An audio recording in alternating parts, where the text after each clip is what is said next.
تو عرض کروں آپ کی خدمت میں، سب سے پہلے تو جو مسئلہ آتا ہے وہ یہ آتا ہے کہ آیا قربانی کا جو جانور ہے وہ کیسا ہونا چاہیے۔ آپ کو معلوم ہے کہ قربانی جو ہے بھیڑ بکری، گائے یا اونٹ، ان تینوں میں سے کسی بھی حیوان کی قربانی کی جا سکتی ہے۔ اچھا، یہ جو 10 ذی الحج کو قربانی کرتے ہیں ہم، اس کی دو قسمیں بنائی جاتی ہیں عام طور پر۔ ایک 10 ذی الحج کی وہ قربانی ہے کہ جو حاجی کرتا ہے منا کے میدان میں، یہ واجب قربانی ہوتی ہے۔ حج کے واجبات میں سے ایک واجب، منا کے میدان میں جب 10 ذی الحج کو حاجی پہنچتا ہے تو 3 چیزیں اس پر اس دن واجب ہوتی ہیں۔ پہلی چیز بڑے شیطان کو کنکر مارنا، دوسری چیز قربانی کرنا، اور تیسری چیز پھر بال منڈوانا۔ تو قربانی واجبات حج میں سے ایک واجب ہے، جو منا کے میدان میں جو حاجی حج کے لیے گئے ہیں اور وہاں پہ موجود ہیں ان پر واجب ہوتا ہے کہ وہ کریں۔ اب میں کیونکہ حج کے مسائل کی کلاس تو نہیں ہے یہ اس وقت کہ ہم یہ بحث کریں کہ کسی کے پاس پیسے نہ ہوں کہ کیا کرے گا کیا نہیں کرے گا، وہ ساری کہانیاں چھوڑ دیں۔ دوسری قسم جو ہے وہ ان لوگوں کی قربانی کی قسم ہے کہ جو منا میں نہیں ہیں، غیر منا والے۔ ہم لوگ کہاں بیٹھے ہوئے ہیں؟ کراچی میں بیٹھے ہوئے ہیں۔ کراچی میں تو کوئی منا نہیں ہے، درست؟ یا جو اور دوسرے، یعنی منا کے علاوہ اور کسی بھی خطے میں جو انسان موجود ہے، مشرقی دنیا میں، مغربی دنیا میں اور دنیا کے دوسرے کونوں میں، وہ سب غیر منا والے افراد ہیں، غیر منا والے افراد ہیں۔ اور یہ جو غیر منا والے افراد ہیں ان پر قربانی مستحب ہے، درست؟ یہ جو قربانی کرتے ہیں یہ مستحب قربانی ہے۔ حج کی جب قربانی کی بات آتی ہے تو وہاں پر اس قربانی کے جانور کی کچھ شرائط ہیں۔ ایسا نہیں کہ جو ملا پکڑا بسم اللہ ذبح کر دیا، نہیں، اس کی شرائط ہیں کہ وہ عمر کتنی ہونی چاہیے، ناقص نہیں ہونا چاہیے، وغیرہ وغیرہ۔ اب سوال یہ ہے کہ یہ وہ شرائط کہ جو وہ حج کی واجب قربانی میں جو 10 ذی الحج کو کی جاتی ہے جانور کے لیے جو شرائط ہیں، آیا وہ شرائط مستحب قربانی کے لیے بھی ہیں یا نہیں؟ مستحب قربانی میں جیسا بھی ملے اس کو کاٹا جا سکتا ہے۔ تو تقریباً فقہا کا نظریہ یہ ہے کہ وہ قربانی جو مستحب قربانی ہے، جو غیر منا والوں کی قربانی ہے، اس میں وہ شرائط معتبر نہیں ہیں۔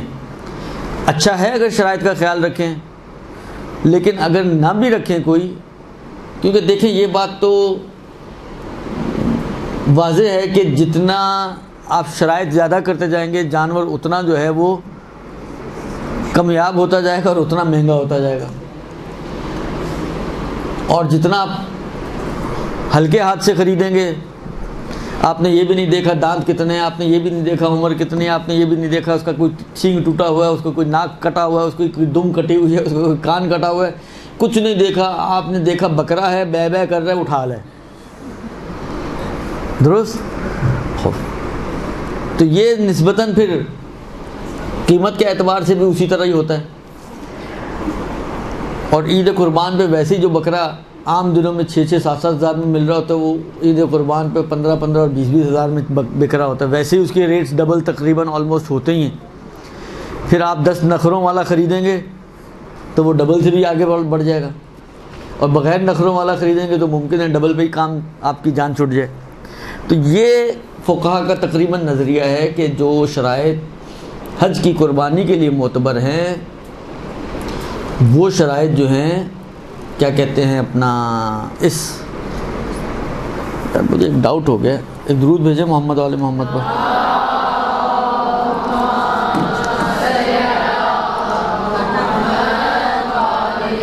اچھا، یہ جو میں مسئلہ آپ کی خدمت میں عرض کر رہا ہوں یہ تقریباً آغا خوئی، آغا خمینی اور بعض دیگر مراجعین کا تو یہ مسئلہ ہے کہ کسی قسم کا کوئی بھی، یعنی اگر فرض کریں اگر حج میں ہم کہتے ہیں کہ جی عمر اس کی جو 2 دانت کا مثلا بکرا ہونا چاہیے، تو یہاں پر اگر 1 دانت والا بھی ہے تو چل جائے گا۔ اگر حج میں ہم کہتے ہیں کہ جی اس کا سینگ نہ ٹوٹا ہوا ہو، اس کے جو ہے کان کٹے ہوئے نہ ہوں وغیرہ وغیرہ، تو یہاں پر جو ہے یہ سینگ ٹوٹا کان کٹا بکرا بھی چل جائے گا۔ تو یہ تقریباً کیا کہتے ہیں فقہا کا نظریہ ہے کہ یہ تو صورتحال ہے کہ چل جائے گی یہاں پر۔ لیکن مجھے جو ڈاؤٹ ہوا ہے وہ یہ ہوا ہے کہ آغا سیستانی جو ہیں، مجھے ایک دم میرے کو کلک کر رہا ہے کہ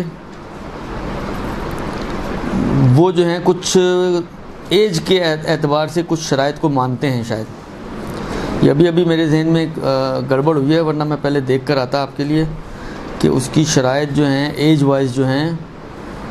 بھلے آغا سیستانی جو ہے احتیاط واجب لگاتے ہیں، بھلے ان کے لیے ایج کی تھوڑی ریسٹرکشن انہوں نے لگائی ہے کہ گائے اور بکری جو ہے، یعنی باقی شرائط تو معتبر نہیں ہے، سینگ ٹوٹا ہوا ہو چل جائے گا، دم کٹی ہوئی ہو چل جائے گا، کان کٹا ہوا ہو چل جائے گا، آنکھ پھٹی ہوئی ہو چل جائے گا، درست۔ لیکن ایج وائز آغا سیستانی کہتے ہیں کہ احتیاط واجب یہ ہے کہ گائے اور بکرا جو ہے وہ 2 سال کا ہونا چاہیے اور دمبا جو ہے وہ 7 ماہ کا ہونا چاہیے، یعنی 7 ماہ سے کم دمبا اور 2 سال سے چھوٹی گائے یا بکری یا بکرا وہ احتیاط واجب کی بنا پر صحیح نہیں ہے۔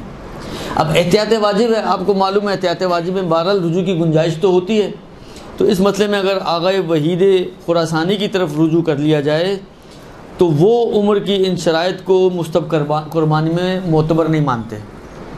تو نتیجہ کیا نکلے گا؟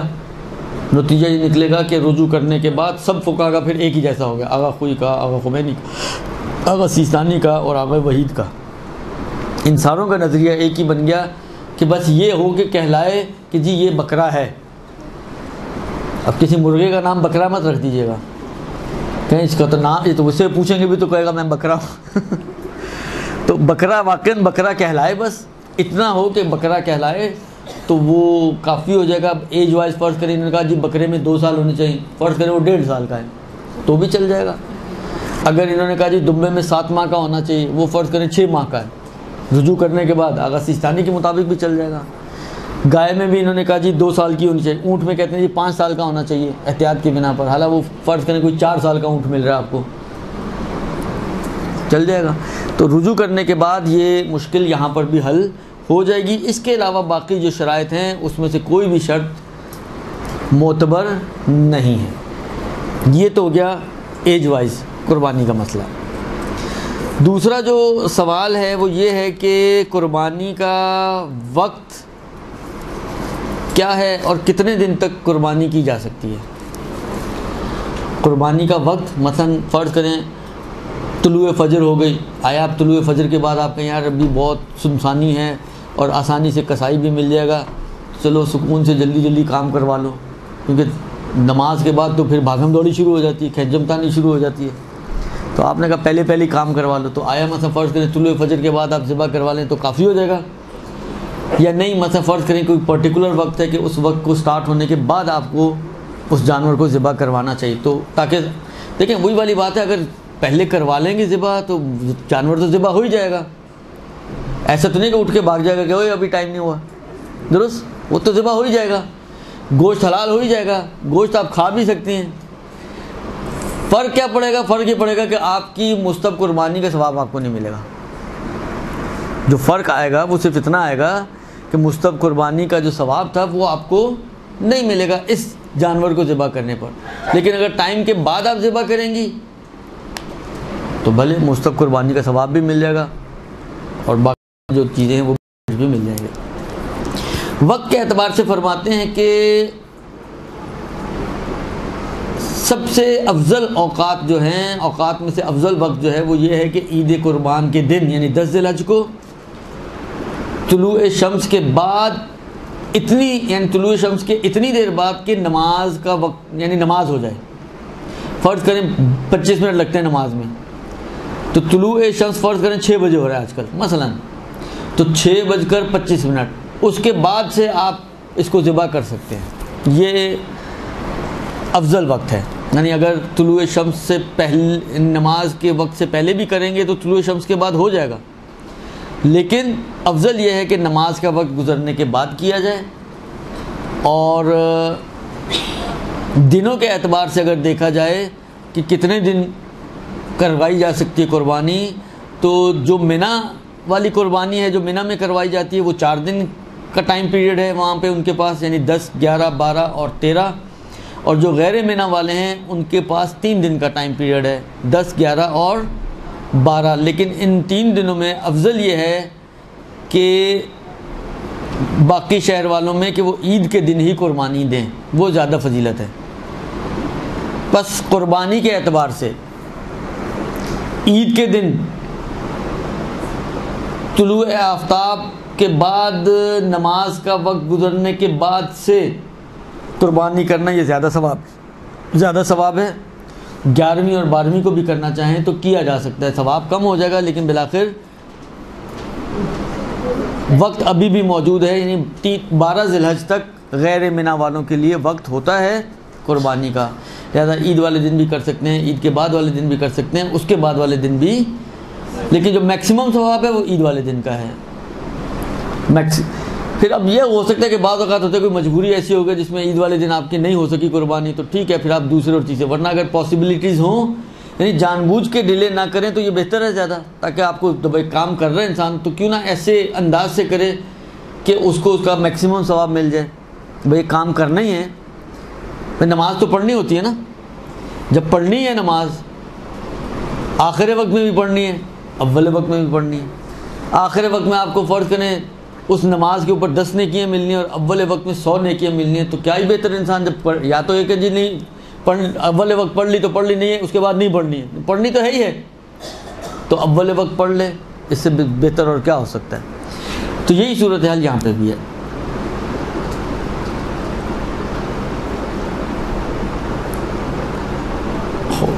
یہ جناب علی دوسرا مسئلہ قربانی کے حوالے سے. تیسرا جو مسئلہ آتا ہے وہ یہ آتا ہے تقسیم کا. اس گوشت کو کس طریقے سے تقسیم کیا جائے، کتنے حصے بنائے جائیں، کس کس کو دینا چاہیے. تقسیم جس طرح مثلا منی میں آپ کرتے ہیں اس کے 3 حصے کیے جاتے ہیں. ایک حصہ جو ہے وہ فقراء کا ہوتا ہے، ایک حصہ جو ہے وہ ہمارا اپنا ہوتا ہے، اور ایک حصہ جو ہے وہ مومنین کا ہوتا ہے. ایک مومنین کو ہدیہ کریں، ایک فقراء کو دیں اور ایک اپنے لیے رکھیں، تو 3 حصے کیے جاتے ہیں. یہ جو غیر منی کی قربانی ہے، اس غیر منی کی قربانی کے کتنے حصے کیے جاتے ہیں، ان کے حصوں کا کیا حساب کتاب ہے تقسیم کے حوالے سے. تو اس میں تقریباً فقہا کا آغا سیستانی کا یہ کہنا ہے کہ 1/3 خود رکھیں اور اپنے گھر والوں کو، یعنی اپنے اور اپنے گھر والوں کے لیے رکھیں 1/3 اپنے پسندیدہ لوگوں کو دیں، اور 1/3 جو ہے فقراء کو صدقہ دیں، مسلمان فقراء کو صدقہ دیں. وہی 3 حصے ہیں، ایک اپنے لیے اور اپنے گھر والوں کے لیے، ایک حصہ فقراء مسلمانوں کے فقراء کے لیے، اور ایک حصہ اپنے وہی جن کو آپ جو آپ کے دوست احباب ہیں مومنین میں سے ان کو دیں. آپ یہ نہ کریں کہ سارا بکرا اٹھا کر ذبح کر کے اپنے فریزر میں ٹھوس لیں. ہمارے ہاں تو یہی سب کچھ ہو رہا ہوتا ہے، بندر مان چل رہی ہوتی ہے. یا یہ بھی دیکھیں بالآخر دیکھیں اب یہ اس میں انہوں نے کچھ نہیں کہا کہ مثلا 3 حصے تو بتائیں، مثلا کون سا حصے کا گوشت کس کو، جس طرح مثلا عقیقے میں آتا ہے نا، مثلا ران جو ہے وہ دایا کو دی جائے، درست. اس میں ایسی کوئی چیز تو نہیں آئی ہے کہ مثلا کس کو ران دینی ہے اور کس کو جو ہے وہ چامپیں دینی ہے اور کس کو جو ہے وہ گردن دینی ہے اور کس کو جو ہے وہ کمر دینی ہے. یہ کوئی تقسیم نہیں آئی ہے. لیکن بالآخر انسان تھوڑا ریزنیبل ہو کر اگر کام کرے تو یہ نہ کرے کہ ساری رانیں آپ کے فریزر میں، کیونکہ سب سے اچھا گوشت بکرے میں اول تو یہ کہ گوشت کتنا ہوتا ہے، ہڈیاں زیادہ اور گوشت کم. پھر اس گوشت میں جو ہوتا بھی ہے تو سب سے جو بہتر ہے وہ صرف آپ کی 2 رانیں اور 2 دستیاں.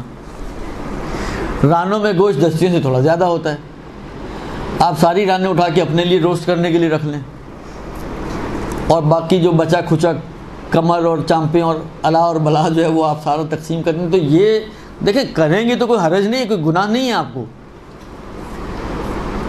یعنی اگر آپ یہ کام کرتی بھی ہیں تو اس میں کوئی گناہ نہیں ہے، یعنی ایسا نہیں کہ آپ کوئی خدا کی مجرم ہے، خدا نخواستہ، لیکن بہرحال نامناسب چیز ہے کہ آپ سارا اچھا چیز اپنے لیے قرار دیں، بلکہ روایتوں کے حساب سے بلکہ یہ تو آیت ہے، معذرت، لن تنالوا البر حتی تنفقوا مما تحبون، یہ ہے نیکی کہ جو تم خود پسند کرو وہ دوسروں کو دو۔ ہم کہتے ہیں کہ جو ہمارا ناپسندیدہ وہ دوسروں کے لیے، جو ہمارا پسندیدہ وہ ہمارے لیے۔ یہ روش نہیں ہے اسلامی، سوچ نہیں ہے اسلامی۔ اسلام اس تھیم کو پسند نہیں کرتا ہے کہ آپ اچھی چیزوں کو اپنے لیے قرار دیں اور جو کچرا چیز ہے یا بچی کھچی چیز ہے جو آپ کے ناک پر نہیں بیٹھ رہی، آپ کہیں چلو یار یہ وہ فلانی سیدانی ہے بیچاری بہت غریب ہے، اس کو دے دیتے ہیں۔ وہ بیچاری لے تو لے گی، ظاہری بات ہے، جس کے پاس کپڑا پہننے کو نہ ہو تو وہ آپ تو اس کو جیسا بھی دیں گے وہ لے تو لے گی، لیکن بالآخر وہ تو لے لے گی۔ لیکن اگر آپ کو بعض روایتوں میں شاید ہے اس طرح کی کوئی بات جو مجھے اب یاد پڑ رہی ہے کہ جب حابیل اور قابیل کی وہاں پہ طے کیا پایا تھا جی قربانی پیش کریں گے،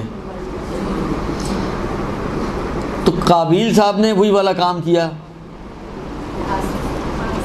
کہ جو ناپسندیدہ چیز تھی اس کے حساب سے اس نے وہ خدا کی بارگاہ میں پیش کی۔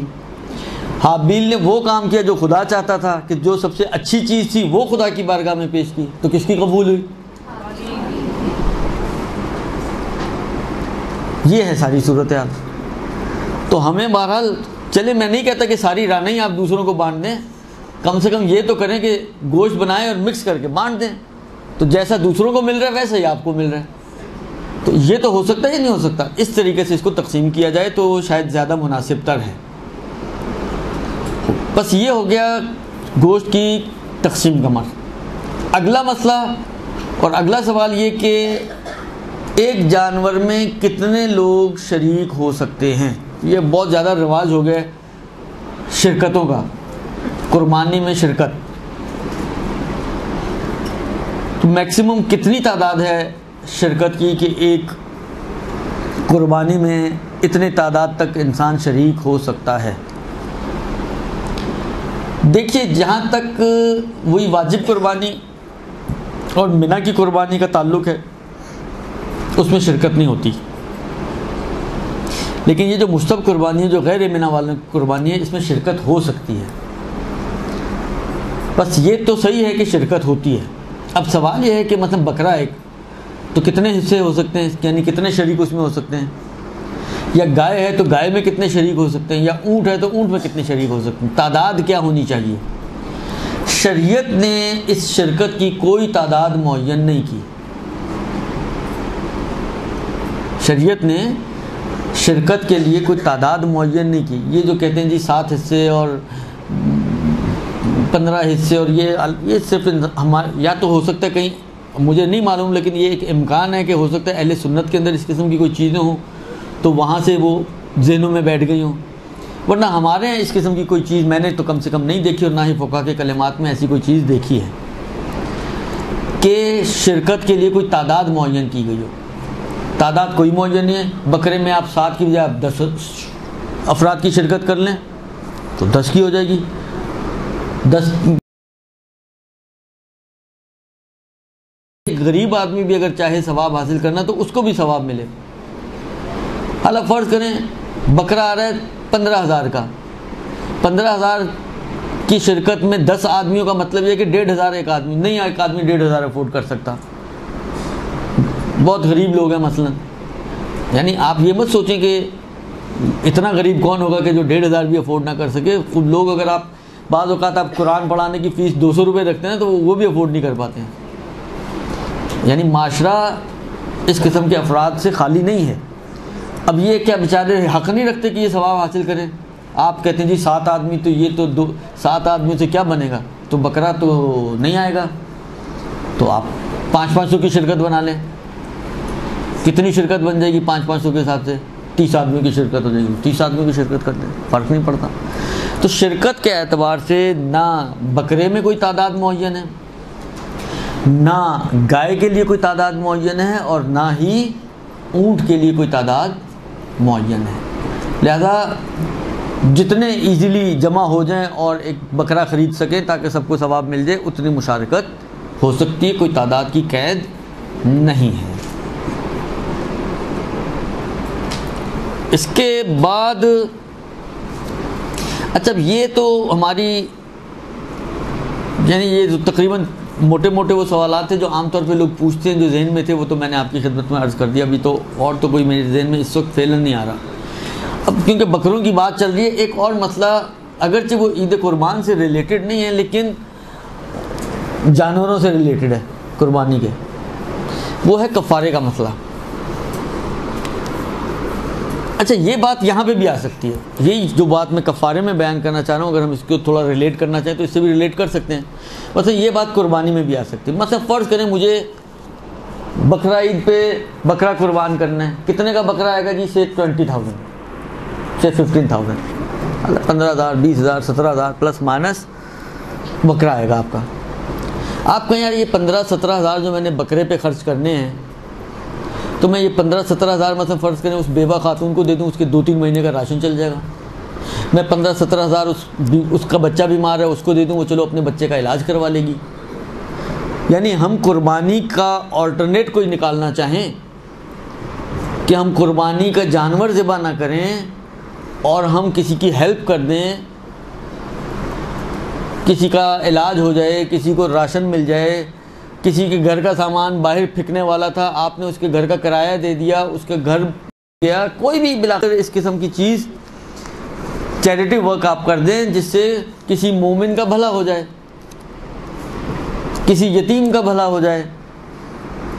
آپ کہیں جی میں چلو شہید فاؤنڈیشن میں ڈونیشن دے دیتی ہوں اتنے کہ چلو کسی کے گھر میں راشن جائے گا، کسی کے بچوں کی فیس جائے گی، کچھ نہ کچھ بلاخر، تو کیا یہ ہمیں قربانی کا ثواب مل جائے گا؟ یہی سوال کفاروں میں بھی آتا ہے۔ حج پر کفارہ واجب ہو گیا جی، بکرا ذبح کرنا ہے۔ حج کے علاوہ باقی موارد میں اتنے نہیں ہیں موارد کہ بکرے ذبح کریں، لیکن باقیوں میں یہ ہوتا ہے جی مثلا آٹا دیں آپ۔ اب فرض کریں کسی کے 300 رمضان کے فدیے ہیں، 300 رمضان کے فدیے اچھی خاصی اماؤنٹ بن جاتی ہے، یعنی آپ 40 روپے کے حساب سے بل لگائیں تو اچھی خاصی اماؤنٹ بن جائے گی۔ کسی کا 1 مہینے کا کفارہ ہے، وہی کفارہ ہی 72,000 روپے بن جاتا ہے۔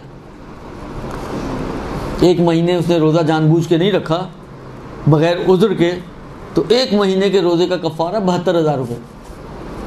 اب آپ کہیں یار یہ 72,000 روپے میں لوگوں کو 60 فقیروں کو کھانا جو کھلاؤں، تو میں کیوں نہ اس 72,000 سے کسی ایک بچی کی چھوٹی موٹی شادی ہو جائے گی، ہلکی پھلکی سی، بہت لیوش تو نہیں ہو سکتی لیکن بالآخر ایک بہت ہی سادگی والی سمجھیں ایک شادی ہو جائے گی۔ یا چلیں بہت سادگی والی شادی کو بھی آپ چھوڑیں، مثلا اس کی جہیز کی 2 چیزیں آ جائیں گی، تو میں بجائے اس کے کہ آٹا دوں یا فقیروں کو کھانا کھلاؤں، میں شادی کروا دیتا ہوں۔ دیکھیں یہ چیزیں بعض اوقات چیزیں اپیل کرتی ہیں، اٹریکٹ کرتی ہیں انسان کو کہ یار ہاں یار بات تو اچھی ہے، برتن فرض کرو بکرا ذبح کر کے ایک وقت کھانا کھایا، بکرا ختم ہو گیا، لیکن بالآخر ایک بچے کا علاج ہو جائے گا، وہ ٹھیک ٹھاک ہو جائے گا، زندگی بھر دعائیں دے گا ہمیں۔ یہ جس کے پیٹ میں کھانا گیا ہے، بکرا گیا ہے، وہ بھی دعا تو دے گا مگر وہ ایک وقت کی دعا دے گا جب اس کے پیٹ میں جائے گا۔ لیکن جس کی مثلا شادی ہو رہی ہے یا جس کا آپ نے گھر خراب ہونے سے بچا لیا اور سامان پھینکنے سے بچا لیا اور جس کی آپ نے مثلا علاج کروا دیا، وہ تو ہمیشہ آپ کو دعائیں دے گا۔ تو دیکھیں مسئلہ دعاؤں کے اوپر نہیں ہے، یہ بات ہمیشہ یاد رکھیں کہ کبھی بھی یعنی صرف دینی کام کی بات نہیں ہے، دنیاوی کام کے اندر بھی ایسا ہی ہے کہ یہ اس طرح زندگیاں آگے نہیں بڑھتی ہیں۔ آپ کہیں جی ساری بجلی کی کمی، اسٹریٹ لائٹ ساری بند کر دو، تو چلے گا یہ کام؟ کسی ملک میں آپ نے دیکھا جن میں بھی بجلی کی کمی ہے وہ یہ کام کرتے ہوں؟ نہیں کرتے ہیں۔ اسٹریٹ لائٹ جل رہی ہوتی ہیں اور آپ کے گھر بند ہوتے ہیں۔ تو کبھی بھی اس طرح سے کاموں کو مینیج نہیں کیا جاتا۔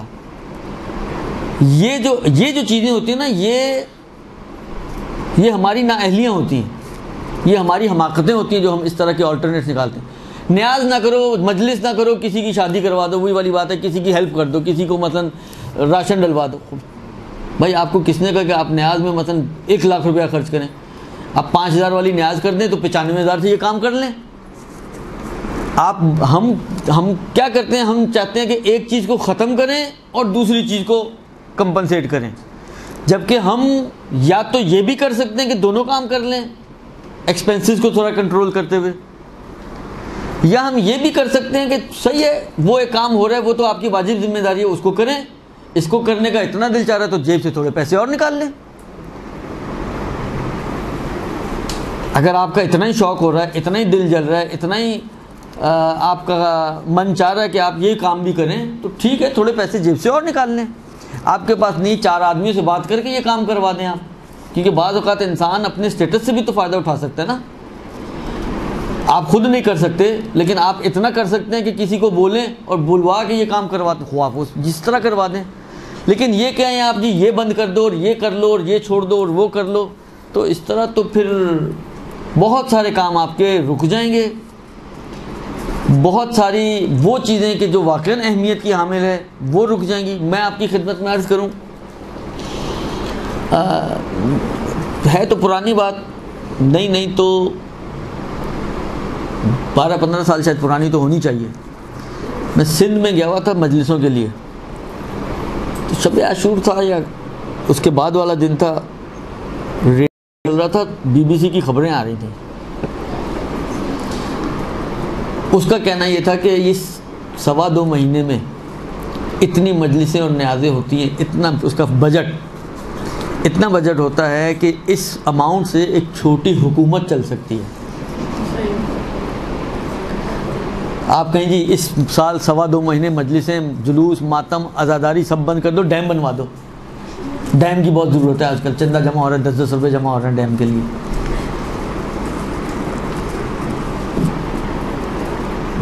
اگر ڈیم ضروری ہے تو یہ مجلسیں، یہ عزاداریاں، یہ اس سے زیادہ ضروری ہیں۔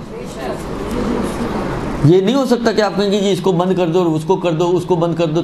آپ یہ چھوٹی حکومت چل جانے کا مطلب کیا ہے؟ چھوٹی اماؤنٹ تو نہیں ہوگی نا۔ ایک حکومت چلنے کا مطلب چاہے چھوٹی ہی صحیح، چھوٹی سی ریاست، خالی سندھ کا کتنا بجٹ ہوتا ہوگا؟ یہ تو ایک صوبہ ہے صرف۔ آپ جب ایک حکومت کی بات کرتے ہیں تو وہ صرف اس حکومت کے ایک صوبے کا نام نہیں ہوتا ہے۔ خلاصہ یہ کہ یہ چیزیں نامعقول چیزیں ہیں کہ ہم کہیں کہ یہ بند کر دو تو وہ کر لو اور وہ بند کر دو۔ اگر اس طرح ہونے لگے نا تو بہت سی کام کی چیزیں جو آپ کو کرنی چاہیے وہ بھی بند ہو جائیں گی۔ حج پہ اتنا خرچہ کرتے ہیں ہم لوگ، 60,000 حاجی مثلا فرض کریں پاکستان سے جا رہے ہیں، آپ 60,000 حاجی کا منیمم لیول پہ بھی لیں، 3 لاکھ والا حج، ورنہ ایسے حاجی بھی ہیں۔ آج ہی میری کسی سے بات ہوئی تھی کوئی خمس کی، وہ کیلکولیشن ہوئی، میں نے کہا کتنے پیسے دیے آپ نے حج کے لیے؟ 2 آدمی جا رہے ہیں، انہوں نے دیے 24 لاکھ روپے ٹکٹ کے بغیر، 4.5 لاکھ کی ٹکٹ الگ، کتنے ہو گئے؟ 28.5 لاکھ روپے۔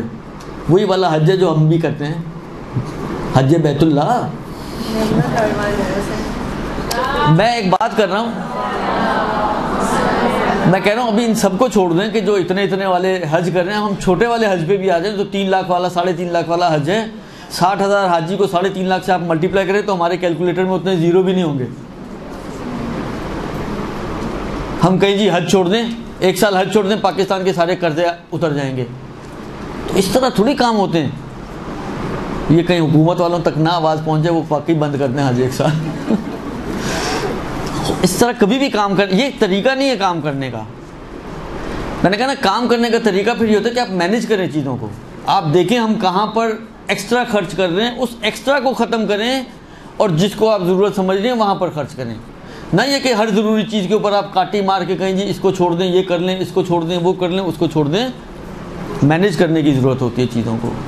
ہم اپنے ہی خرچے اگر مینیج کرنا چاہیں تو میں سمجھتا ہوں شاید ہم اگر ہر فیملی اپنے خرچوں کو تھوڑا سا مینیج کرے تو اس جو جتنے وہ مینیج کرنے کے بعد بچت کرے گی وہ اس میں ایک دوسرے گھر کو پورا نہ صحیح اس کا آدھا کام چلا سکتی ہے، آدھا نہ صحیح تو اس کا مطلب فرض کریں پاؤ کام چلا سکتی ہے۔ ہم لوگ کہتے ہیں نہیں ہم اپنے خرچے نہیں کم کریں گے، یہ نہ کریں تو اس کو کر دیں، کفارہ نہ دیں تو اس کی ہیلپ کر دیں، یہ قربانی نہ کریں تو اس کی ہیلپ۔ یہ سب الگ الگ ہیں، الگ الگ ثواب ہیں، الگ الگ کھاتے ہیں، ہر کام کا ایک الگ اجر و ثواب ہے، اس کی الگ حکمت ہے، اس کے الگ فوائد ہیں۔ لہذا کبھی بھی اس قسم کی کاٹی پٹھی کر کے دوسرے کاموں کو مینیج، یہ طریقہ مینجمنٹ کا یہ طریقہ غلط ہے، درست؟ تو یہ نہ کفاروں میں یہ کام ہو سکتا ہے، نہ قربانی میں یہ کام ہو سکتا ہے، نہ یہ جو فدیہ وغیرہ اس کے، یہ جو چیز مانگی گئی ہے ہمیں وہ کرنی ہے، وہ ہماری ذمہ داری ہے۔ وہ ذمہ داری اسی وقت اترے گی جب آپ سامنے والے کو آٹا دیں گے۔ اب وہ کھائے نہ کھائے وہ اس کا مسئلہ ہے، لیکن آٹا کھلانا آپ کی ذمہ داری نہیں ہے، آٹا دینا آپ کی ذمہ داری ہے۔ آپ آٹا دیں گے آپ کی ذمہ داری اتر جائے گی۔ آپ کی گردن پہ کفارہ آ گیا جی، بکرا ذبح کرنا، بکرا ذبح کرنا ہے کفارہ، تو زندہ بکرا بھی اگر آپ دے دیں وہ بھی آپ کا نہیں چلے گا۔ جہاں پر ذمہ داری یعنی شریعت آپ سے کہتے ہیں کہ کفارہ یہ ہے کہ ایک گوسفند ذبح کرو، تو ذبح کرنے کے ساتھ یعنی ذبح کی خصوصیت کے ساتھ وہ کفارہ بنے گا۔ آپ نے ایسے ہی زندہ بکرا دے دیا، یہ لو بھائی میرے حج کا کفارہ، اس نے لیا جا کے بکرا عید پہ بیچ دیا، تو آپ کا کفارہ نہیں اترا، اس کو تو پیسے مل گئے لیکن آپ کا کفارہ نہیں اترا آپ کی گردن سے۔ ذبح کر کے دیں پھر وہ گوشت بیچ دے، اس کی مرضی ہے، وہ اس کی مرضی ہے، لیکن آپ کی ذمہ داری اسی وقت پوری ہوگی کہ جب آپ اس کام کو انجام دیں جو کام آپ سے جس طریقے سے طلب کیا گیا ہے، جس طریقے سے خدا نے چاہا ہے، اس کو اس طریقے سے انجام دیں گی تو آپ کی ذمہ داری پوری ہوگی، ورنہ ہیلپ تو ہو جائے گی، ذمہ داری پوری نہیں ہوگی، درست جی؟ یہ تو ہو گیا جناب علی یہ قربانی وغیرہ کے حوالے سے۔